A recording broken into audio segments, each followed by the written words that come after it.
Este episódio é baseado no caderno de estudos elaborado pelo professor doutor Marcelo Lessa, idealizador e mentor do projeto ENAC Turbo. Hoje vamos mergulhar no caderno 23 com o tema Cláusula Penal, Arras e Transmissão das Obrigações. E quem nos ouve já deve ter parado para pensar no custo gigantesco, daquela dor de cabeça de um contrato quebrado. Com certeza. E o direito civil tem uma espécie de bola de cristal financeira para isso, sabe? Todo mundo gosta de segurança, de saber quais são as regras do jogo e o custo da desistência desde o primeiro aperto de mão. Exato, muito antes de qualquer conflito real acontecer. E é por isso que damos as boas-vindas ao pessoal que acompanha a nossa imersão de hoje. A missão aqui é decodificar esses institutos que, sem exagero nenhum, são os que mais geram confusão nas provas de alto nível. Pois é, e geram pontos preciosos, né? Com um foco todo especial naquelas abordagens e pegadinhas que a banca FGV simplesmente ama colocar. E o nosso objetivo não é só ficar lendo a lei seca aqui. Ah, não, ler a lei seca qualquer um faz. O diferencial dessa metodologia de excelência que o professor Lessa estruturou é justamente entender o porquê de cada regra existir, para garantir uma memorização definitiva e prática. Perfeito. Quando a gente entende a lógica econômica por trás da norma, o negócio flui. Então, vamos começar desempacotando a cláusula penal, que é basicamente a prefixação do prejuízo. Para tirar isso do abstrato e trazer para a realidade, imagina, alugar um apartamento. E lá no contrato já fica combinado o valor da multa se houver quebra de regras, ou se o inquilino sair antes do prazo. Exato. Essa é a cláusula penal. Ela é esse pacto acessório que serve para duas coisas. Primeiro, estimular o cumprimento da obrigação e, segundo, prefixar perdas e danos, poupando o credor de ter que provar no tribunal cada centavo do prejuízo. Nossa, isso economiza um tempo absurdo, Mas eu sei que o legislador dividiu isso para cobrir cenários diferentes. E a gente precisa separar as águas aqui. Sim, é fundamental. Nós temos a cláusula penal compensatória e a moratória. A compensatória é para quando rola o inadimplemento total. Ou seja, o contrato falhou miseravelmente. Tá, e como ela funciona na prática? Ela funciona como uma alternativa. Ou o credor exige que a obrigação seja cumprida, ou ele cobra multa. Ele não pode pedir as duas coisas ao mesmo tempo. Tá, entendi. É para evitar aquele bis in idem, Para a pessoa não ser punida duas vezes pelo mesmo erro. Exatamente isso. O direito não permite o enriquecimento sem causa. Agora, a cláusula penal moratória tem uma pegada totalmente diferente. Ela entra em cena no atraso, na mora. Ah, tipo a multa do condomínio quando a gente paga depois do vencimento? Perfeito. O condomínio ainda quer receber a taxa mensal, claro, mas vai cobrar os 2% de multa pelo atraso. Então, na moratória, o credor exige a obrigação principal mais a multa. São cumulativas. Faz todo sentido. Mas olha, isso me levanta um questionamento bem prático. E a tal da liberdade de contrato? Lá vem polêmica. Pois é. Digamos que a gente está falando de duas mega empresas. Elas querem colocar uma multa de, 200% do valor do contrato. A autonomia privada não permite isso, afinal são adultos assinando, É aí que muita gente escorrega bonito na FGV, viu? O candidato lê isso e pensa, se assinaram, tá valendo.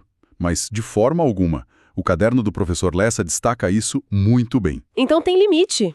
Tem, e é um teto absoluto. O artigo 412 proíbe que o valor da multa exceda o valor da obrigação principal.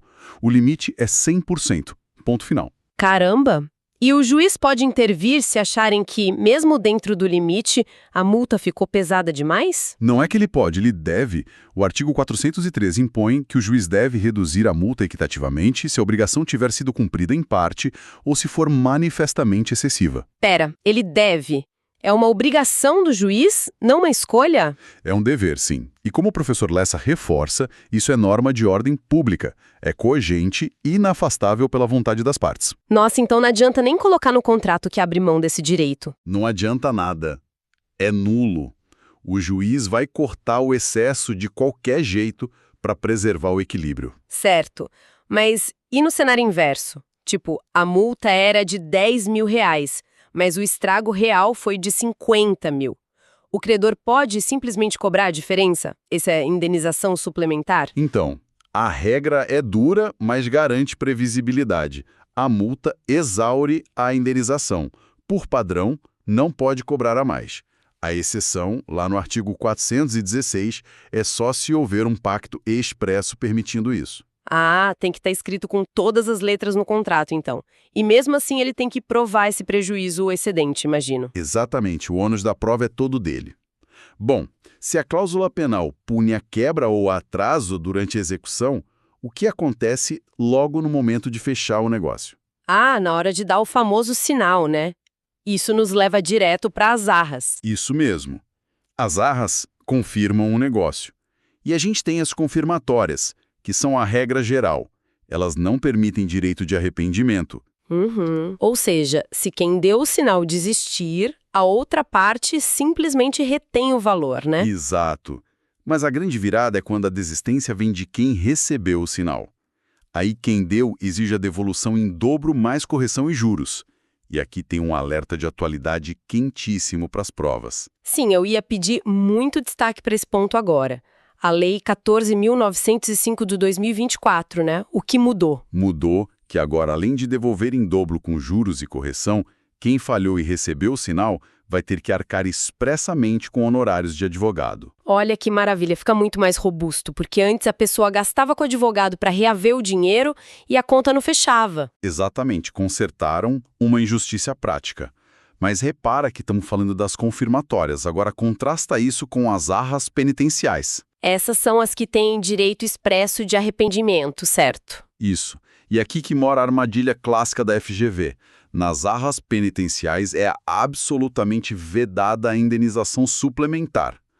Em qualquer hipótese. O artigo 420 é categórico. Nossa, ou seja, se teve arras penitenciárias, não adianta chorar prejuízo maior. É aquele valor e acabou. Perfeito. É o preço tabelado para pular fora do barco de forma lícita. Muito bom. Já entendemos como fechar o negócio com as arras e como punir a quebra com a cláusula penal. Mas e se uma das partes quiser, sei lá, passar o bastão? Transferir a posição para um terceiro? Aí entramos na transmissão das obrigações. E a lógica muda muito se você está transferindo um crédito ou uma dívida. Começando pela seção de crédito. Precisa de autorização do devedor para eu vender o meu crédito para outra pessoa? Não precisa. Por devedor, tanto faz para quem ele vai pagar, a dívida é a mesma. Então a validade não depende dele. Mas tem um detalhe. A notificação, né? Para ter eficácia. Exato. Porque se ele não souber e pagar para o credor antigo, ele pagou bem e fica desobrigado. E na seção a gente tem a regra pró-soluto e a pró-solvendo. Tá. Refresco a memória de quem está ouvindo. A pró-soluto é aquela que garante só que a dívida existe, certo? Isso. O cedente garante que o crédito é real, mas não garante que o devedor vai ter dinheiro para pagar. O risco é de quem compra. Já a pró-solvendo, o cedente garante a solvência. Se o devedor dar calote, o cedente cobre. Mas essa tem que ser expressa. Entendi. Agora, invertendo o jogo, a assunção de dívida. Eu imagino que aqui o buraco seja mais embaixo, porque, né, nenhum credor quer trocar um devedor rico por um devedor insolvente. Exatamente. O patrimônio do devedor é a garantia do credor. Por isso, a troca de devedor exige o consentimento expresso do credor. E se o credor simplesmente ficar em silêncio? Pela regra geral, o silêncio é recusa. Quem cala, recusa. Tá, mas tem aquela exceção de ouro da FGV, não tem? O silêncio é sempre recusa. Nem sempre. É a exceção brilhante que o professor Lessa destaca do artigo 303, na aquisição de imóvel e hipotecado. Ah, me explica como funciona isso, passo a passo. Imagina que alguém compra um imóvel financiado e decide vender para outra pessoa, que assume a dívida. Eles notificam o banco. Se o banco ficar em silêncio por 30 dias, esse silêncio passa a significar anuência tácita. Nossa, inverte totalmente a regra geral. Em vez de recusa, vira um sim. Exato. Isso é para não engessar o mercado imobiliário. Como o banco já tem a garantia do imóvel, a lei diz, banco, se você não quer esse novo devedor, fala logo. Se passar 30 dias, está aprovado. Fascinante a lógica por trás disso. Bom, para a gente blindar de vez a memória de quem nos ouve, vamos fazer um fechamento estratégico. Aquele formato de bate-bola rápido passando pelo material do professor Lessa. Vamos lá, revisão ativa obrigatória. Manda a palavra-chave que eu devolvo a regra. Fechado. Cláusula penal compensatória versus moratória. Compensatória é a alternativa à prestação, inadimplemento ao total. Moratória é cumulativa, você cobra o atraso mais a prestação. Limite e redução da cláusula penal. Não pode ultrapassar o principal. E o juiz deve reduzir, é ordem pública, se houver cumprimento parcial ou excesso. Indenização suplementar. Só com pacto expresso. As confirmatórias versus as penitenciais. Confirmatórias são a regra. Início de execução. Admitem indenização suplementar. E pela nova lei de 2024, incluem honorários se quem recebeu falhar. E as penitenciais? Penitenciais é direito de arrependimento e a regra de ouro. Não admitem indenização suplementar jamais. Perfeito. Cessão de crédito e o devedor. A validade independe do devedor, mas a eficácia exige notificação. Prosoluto garante que a dívida existe. Prossolvendo garante a solvência, mas requer pacto. Assunção de dívida e a regra do silêncio. Exige anuência expressa do credor. Silêncio é recusa. Excerto. A exceção do artigo 303. Isso. Imóvel hipotecado, silêncio de 30 dias do banco é aceite tácito. E para fechar, as garantias na assunção de dívida como ficam? Fiança, aval e hipoteca de terceiro se extinguem, salvo concordância expressa do devedor primitivo ou do garantidor. Não pegam carona. Sensacional. Sintetizamos os grandes faróis do episódio.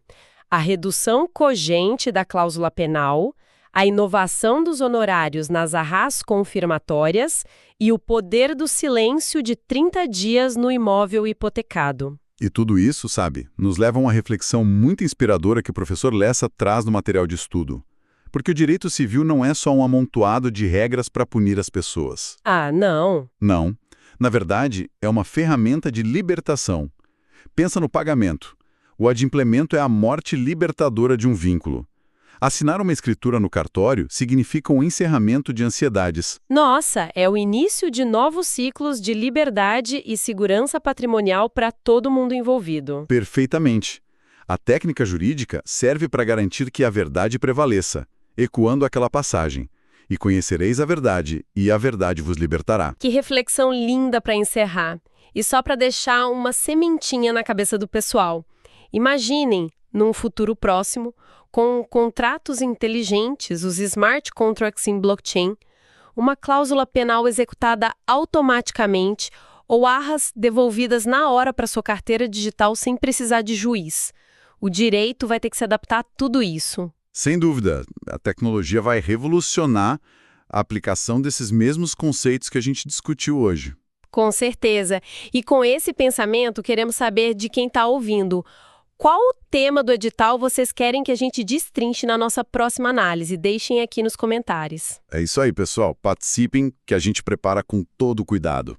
Um grande abraço. Podcast produzido a partir do conteúdo do projeto ENAC Turbo, sob autoria e orientação do professor Dr. Marcelo Lessa. Se esse conteúdo te ajudou, não esqueça de se inscrever no canal e ativar o sininho das notificações. Assim, o YouTube te avisa imediatamente assim que o próximo resumo for liberado. Até a próxima!